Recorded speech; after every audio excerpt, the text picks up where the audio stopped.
কি ভাগ্য ମୁଁ ପୁରା କଦ କଦ ହେଇଯାଉଛି ଆପଣ ନିଜେ ଥାନାକୁ ଚାଲି ଆଇଲେ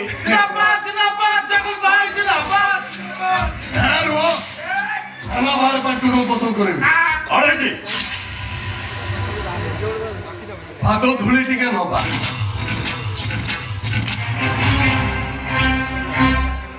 ଜଗମୋହନ ସାର୍ ସାର୍ 3 ମାସ ତଳେ ଭିତରେ ପୁରେଇଥିଲେ ଆଜି ବାହାରିଲି ସାର୍ ସାର୍ ଦେଖନ୍ତୁ ଆଜି ବି ଆପଣଙ୍କର ଥାନାରେ ଶେଷ ଦିନ ଭାବିଲି ସାର୍ଙ୍କୁ ଟିକେ ଦର୍ଶନ କରିଦେଇକି ଯିବା ସାର୍ ଆପଣଙ୍କ ପାଇଁ ଫୁଲ ଆଣିଥିଲି sir sir sir full sir sir ଆପଣଙ୍କ ପାଇଁ ନବବସ୍ତ୍ର ଆଣିଥିଲି ସାର୍ ନବବସ୍ତ୍ର ସାର୍ ନେବେନି ହଉ ମୋ ସାମ୍ନାରୁ ଚାଲି ଯିବାକୁ କହ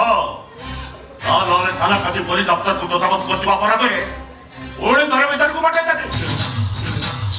ବାହାରେ ପିଲାମାନେ ଅଛନ୍ତି ସାର୍ ରାଗିବେ ଭଙ୍ଗା ରୁଜା କରିଦେବେ ଗୁଳି କରିଦେବେ କଣ ଉପରୁ ଅର୍ଡର ନଥାଇ ଗୁଳି କରିଦେବେ আমার নেতা মানে খালি কড়াকু ধড়া ধড়াকু কড়া କରିପାରିବେ ଆଉ ପୋଲିସ ପାରିବେ ଅନାଦି ସାରେ ତମ ସାର୍ କେତେବେଳେ ବିଦାୟକାଳୀନ ଫୁଲମାଳ ପିନ୍ଧିବେ 5ଟା କମରେ ମୁଁ ପୁରା କଦ କଦ ହେଇଯାଉଛି ଏସପି ମ୍ୟାଡାମ 5ଟାରେ ପହଞ୍ଚିବେ ଭାଷଣ ଦେବେ ଆମ ଆଇଆଇ ସାର୍ ଫୁଲମାଳ ପିନ୍ଧେଇବେ ଆମେ ସବୁ ଛତା ଛତା ପ୍ୟାଣ୍ଟ ସାର୍ଟ ରେଡି କରି ରଖିଛୁ ବିନୋଦ ବାବୁ 5:15 ପରେ ଆମେ ନେତା ଆପଣ ସାଧାରଣ ଜନତା ଆପଣ ମୋ ବେକରେ ଫୁଲମାଳ ପକେଇ ଜିନ୍ଦାବାଦ କରିବେ ହେଲେ ଏବେ ଇଏ ଯୋଉ ମାଟିଆ ପୋଷାକର ଭାଉ ସେତେବେଳେ ନଥିବ ସାଧାରଣ ଜନତା କେତେ ପାୱାରଫୁଲ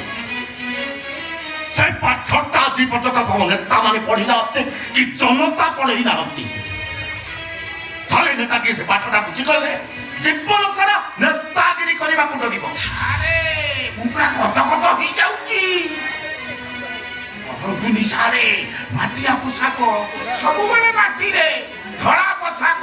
ସବୁବେଳେ ଆକାଶରେ ଯାଆନ୍ତୁ ସାର୍ ଆଜି ଶେଷ ଦିନରେ ଆମ ଆଇଆଇ ସାର୍ ଲଗାନ୍ତୁ ରାଗିବେ ରାଗିଲେ ତ ସାର୍ ବାଡେଇବେ ଥାନାରେ ପୁରୀ ବାଡେଇଥିଲେ ଦେହରୁ ଦରଜ ଯାଏ ହଁ ସାର୍ ଦେଖନ୍ତୁ ଆଜି ଆପଣଙ୍କର ଥାନାରେ ଶେଷ ଦିନ ଆପଣ ବାହାରିଲେ ମୁଁ ବି ବାହାରିଲି ହେଲେ ଆପଣ ମୋର କିଛି ଓଲଟେଇ ପାରିଲେ ଓଲଟେଇବା କଥା